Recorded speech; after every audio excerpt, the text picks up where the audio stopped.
In terms of seat width, 22.5 inches business, 21 inches business. Narrower body or cross section and a slightly wider, giving you 18 inches in economy versus 17.2. So those are very important statistics. And these seats in economy are based on a 33-inch pitch, which means a more generous pitch than we have today, more room in economy. But both were worked on the same 33-inch pitch. As you heard the chairman, we have followed a very rigorous, transparent and thorough negotiation process. In March 14, with the assistance of Seabury, we came to the conclusion that the aircraft that meet our mission, that we need to evaluate further, is the Airbus A350-900 or the Boeing 787-9. Not the Boeing 777, it's got 100 seats more than we need, it's a 450-seater. Not the Airbus A380, because that double-decker has just got 650 to 700 seats, way beyond our requirements. Not the Airbus 330, because it's only got 250 seats, but these two aircraft. And based on that, we started a process of negotiating with Airbus and Boeing, the engine manufacturers Rolls-Royce and GE, and the leasing companies. Now, why the leasing companies? There are two ways today you can acquire aircraft. You can go to the manufacturer Boeing and Airbus, or you can go to companies who do speculative orders with Boeing and Airbus and sit with stock. And you can go to them and lease an aircraft. You pay a monthly rental. You don't pay for the aircraft. You rent it for 10 or 12 years and you pay a monthly rental. At the end of the period, you hand the aircraft back to them. And that is called an operating lease. And airlines do a mix of buy from the manufacturers, Boeing or Airbus, and you do some that you lease. Because the lease is off balance sheet. And you don't have to finance it and borrow money up front. You pay it per month as a rental. And typically, airlines have a 50-50 or a 40-60 between owned and bought from Airbus or Boeing and leased from leasing companies. So talking to all the lessors was a very important step. In addition, because they do speculative orders, they often have stock which you cannot get in the same timing from Boeing and Airbus. And you'll see that on the next slide. So we went into a process where we called Boeing, Airbus, the engine manufacturers and all the lessors to Mauritius. And we started a rigorous process of negotiating their best and final offer. And it started with initial offers, then we called them in, told them what we weren't happy with, what we wanted more. They went away, came back with new offers, and this process went on and on until eventually on the 23rd of June, we got the final, best and final offers from Boeing, Airbus, Rolls-Royce, GE, and the lessors. We then went through a process of taking a few items we thought we could improve, and we went back to them, and further negotiations took place until the 9th of July, when we closed and said, that's it. We now have the best deal. And as you heard the chairman say, we have got a deal today for Air Mauritius with 6 aircraft that airlines that buy 150 aircraft haven't got. We use Seabury to help us benchmark. After they've assisted more than 1,000 purchases in the last few years, they gave us the benchmarks of the best we can get, and we even beat those benchmarks. So we've achieved an unbelievable deal for Air Mauritius. So let me now show you the results of this negotiation. Firstly, in terms of deliveries, the top dark blue line says manufacturer Boeing, and in the second half says manufacturer Airbus. This bottom section is for the Airbus A350 and the top section for the Boeing 787. If we look at the manufacturer Boeing, they can give us an aircraft in August 19, another one in September 19, another one November. as well as one in January 20, April 20, and July 20. So Boeing can give us 6 787-9s, 3 in 19, 3 in 20.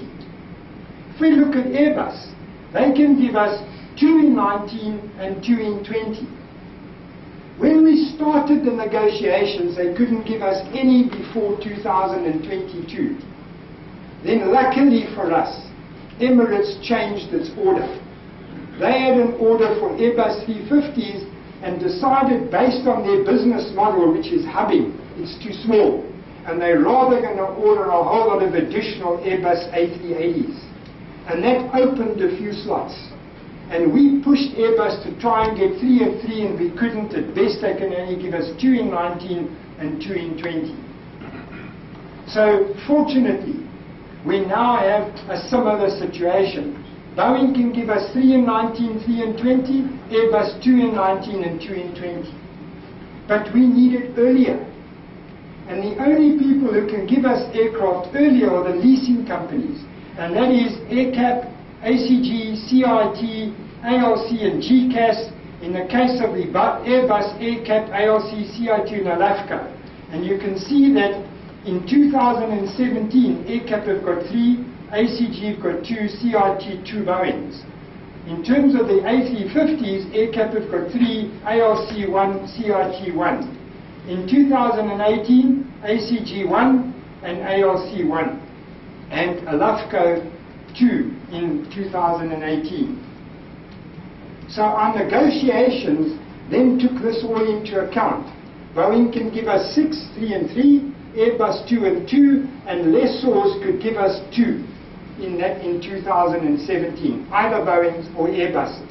So an equal situation, and we started negotiating hard. And obviously we then looked at the ratio. Do we do 3 lease, 3 bought, or 2 lease, 4 bought? And in the end, we ran a number of different business plans, trying all bought, all leased, 2 leased, 1 leased. And the best business plan came out 2 leased, 4 bought. 4 from the factories, manufacturers, Airbus or Boeing, and 2 leased from a leasing company. And that's how we ended up with 2 leased, 4 bought. And it came from initially the availability and then the business plans that followed.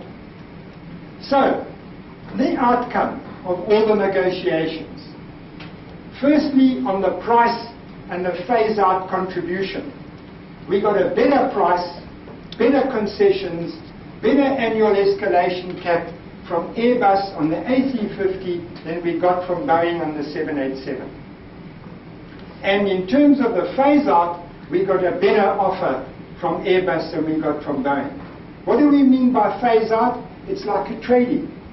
When you go and sell your car, you go to your dealer. If it's a Ford to Ford, if it's Mercedes, and you try and trade it in, and you go to the competition as well. And you try and get the best trade-in value. In the case of aircraft, it's not a pure trade-in, it's something similar. It's called a phase-out contribution. And we got the best phase-out contribution for the old A340s from Airbus. Then the performance guarantees.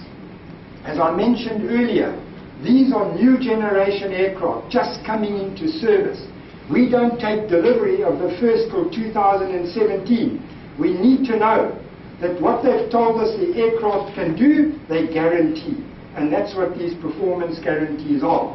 And you'll see that we've got very good guarantees from both Boeing and Airbus on payload, what it carries, empty weight guarantee, maximum takeoff weight guarantees, and fuel burn. In other words, at 25% efficient fuel usage. But we got a much better guarantee from Airbus on the A350 for technical dispatch reliability. We got a 99.2% guarantee. That means Airbus has put their neck on the block that 99.2% of the time, technically this aircraft will be on time, which is quite a significant performance guarantee they've given us. And we also got additional guarantees on engines from Rolls-Royce for both the Boeing and the Airbus. In terms of financing, for the leased aircraft, the 2 from AirCap, we got the best monthly lease rentals on the A350-900, better than on the Boeing 787. Just what's very important is, when you lease an aircraft, you pay an initial deposit called a security deposit. It equals 1 or 2 months lease rental. That deposit, together with the monthly rentals from 2017, is funded from our own internal funds.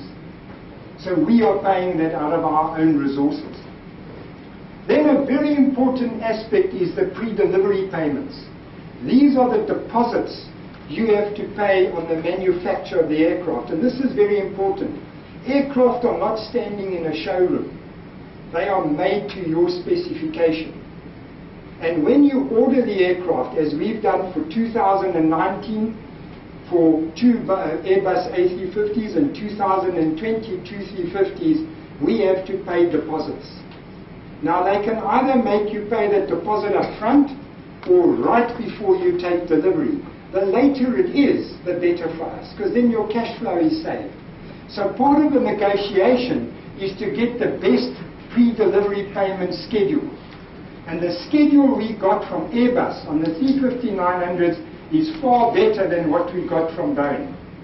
It is back-ended more than in the case of Boeing, which is more front-ended. But what is very important is we pay those deposits from our own funds and from medium-term facilities we have, and we repay it out of own funds. Then on delivery, when the aircraft is finally delivered in 2019 and 20 from Airbus, we have to pay the balance. We pay deposits, we then pay the balance. And that we finance internationally from banks with export credit agency support. There's a mechanism that Boeing offer with Exim and Airbus offer with ECAs that basically enable you to get financing with guarantees.